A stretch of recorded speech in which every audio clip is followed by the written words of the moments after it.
Newton के गति विषय के लिए कल हम लोगों ने पहला नियम देख लिया था, ठीक है। गति विषय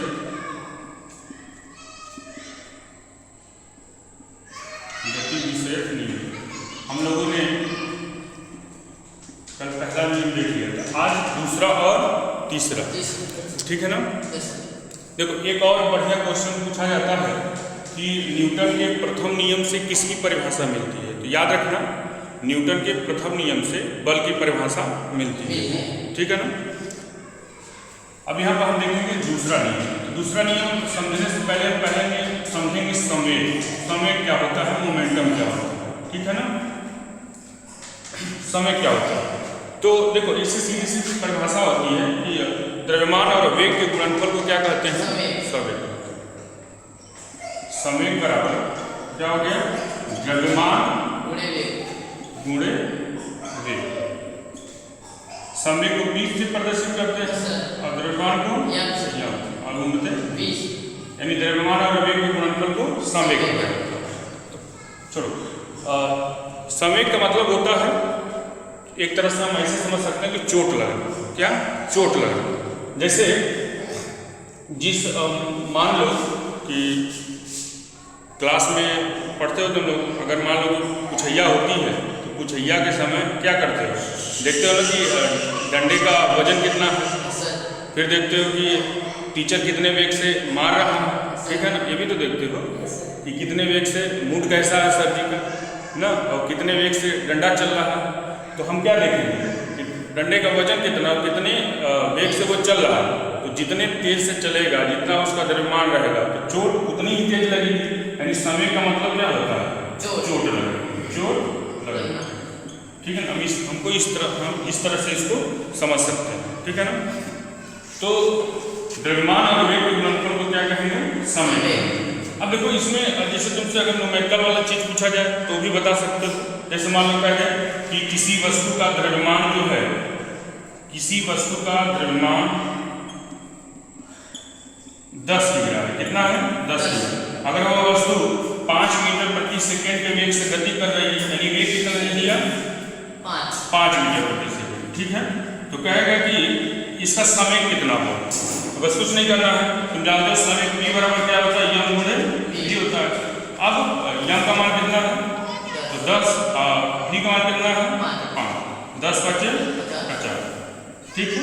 इसका मात्रक क्या हो जाएगा, किग्रा मीटर प्रति सेकेंड। समय का मात्रक क्या होता है, किग्रा मीटर प्रति सेकेंड। और समय की कैसी राशि है, सदिश राशि है, ठीक है ना। तो एक चीज और ध्यान देंगे यहाँ पर, एक देखो होता है कि समय परिवर्तन की दर, ठीक है। समय परिवर्तन की दर जो होती है वो बल के बराबर होता है, ठीक है ना। यानी समय परिवर्तन की दर को हम क्या कहते हैं, बल भी कह लेते हैं। तो इस समय में आगे हम देखेंगे। तो ये समझ में आ गया, ठीक है। तो यहाँ से हम देखेंगे न्यूटन का हम दूसरा नियम देख रहे हैं। तो न्यूटन का दूसरा नियम क्या कहता है, न्यूटन का दूसरा नियम। देखो न्यूटन का दूसरा नियम कहता है, ये समय की परिभाषा से मिलता है कि मतलब संवेग परिवर्तन की दर ना, किसी वस्तु में संवेग परिवर्तन की दर लगने वाले बल के बराबर होता है। क्या होता है, बराबर होता है, ठीक है ना। मतलब यह बराबर होता है डेल्टा p बटे के डेल्टा t। ये क्या होता है, तो संवेग में परिवर्तन, संवेग में परिवर्तन की दर को क्या कहते हैं, बल। इसी से हमको न्यूटन का दूसरा लॉ भी निकल के चला आता है, ठीक है ना। एक दूसरे वर्ड में समझ सकते हैं कि अगर किसी वस्तु पर लगने वाला बल F हो ना, वस्तु का द्रव्यमान ये, वस्तु का द्रव्यमान यम, तो जो F लगने वाला बल है वो द्रव्यमान और वस्तु में उत्पन्न त्वरण के गुणनफल के क्या होता है, अनुक्रमानुपाती होता है। यानी कहने का मतलब F जो होता है अनुक्रमानुपाती किसके होता है, यम, ठीक है। और F अनुक्रमानुपाती होता है a के। तो इस तरह से इससे क्या मिल जाता है, F अनुक्रमानुपाती यम गुणे a, ठीक है। F अनुक्रमानुपाती यम गुणे a, ठीक है। यहाँ इसका हम यतांक का प्रयोग करेंगे तो यहाँ पर हो जाएगा हमारा के यम गुणे a, ठीक है। इसकी वैल्यू हम 1 रख लेंगे। तो इस तरह से हमको जो फार्मूला मिलेगा, यम बराबर यम गुणे a, यानी द्रव्यमान और त्वरण के गुणनफल को क्या कहा जाता है? बल। देखो एक परिभाषा ये भी मिल गई, द्रव्यमान और त्वरण के गुणनफल को क्या कहा जाता है? बल कहा जाता है। तो ये न्यूटन का कौन सा लागू है? दूसरा नियम, ठीक है ना। किसी वस्तु पर लगाया गया बल उस वस्तु के द्रव्यमान और उसमें उत्पन्न त्वरण के गुणनफल के क्या होता है? अनुक्रमानुपाती, ठीक है। चलो अब यहां देखेंगे हम तीसरा नियम, न्यूटन का थर्ड लॉ,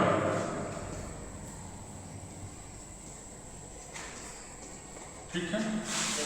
न्यूटन का तीसरा नियम क्या है? तो क्रिया बराबर प्रतिक्रिया का नियम। क्या है? क्रिया बराबर प्रतिक्रिया, क्रिया बराबर प्रतिक्रिया।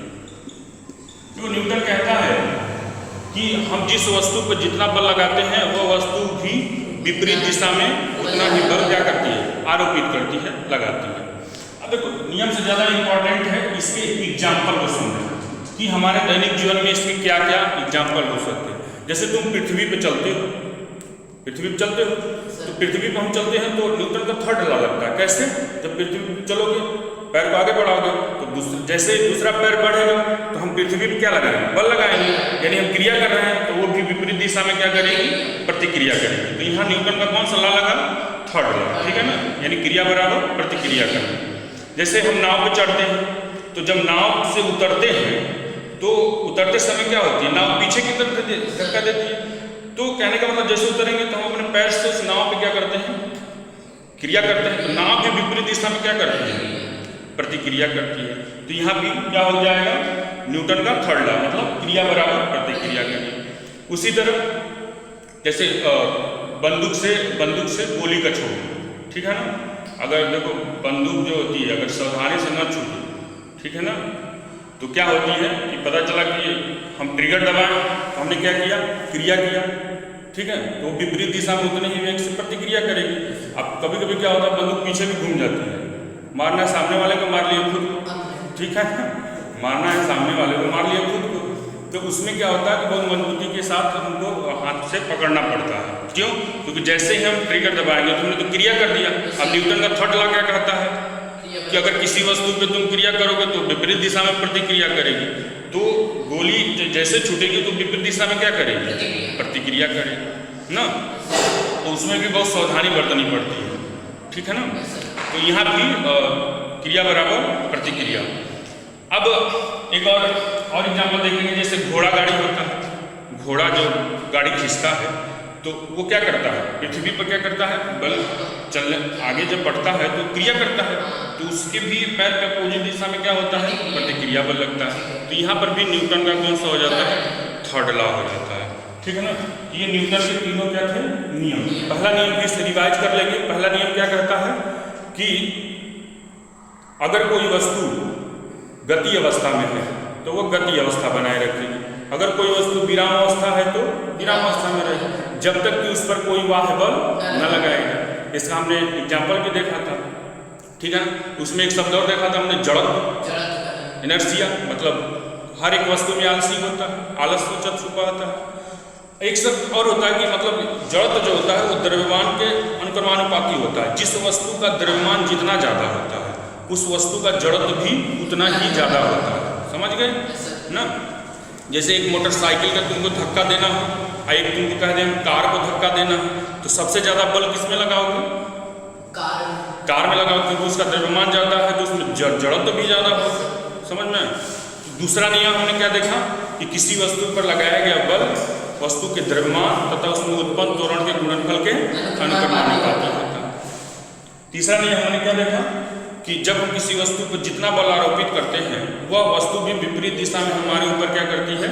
उतना भी बल आरोपित करती है। इस नियम को क्या कहते हैं? शॉर्ट में क्रिया बराबर क्रिया प्रतिक्रिया का नियम। बात समझ में आ गई? तो ये नियम तीनों समझ में आ गए? चलो ठीक है।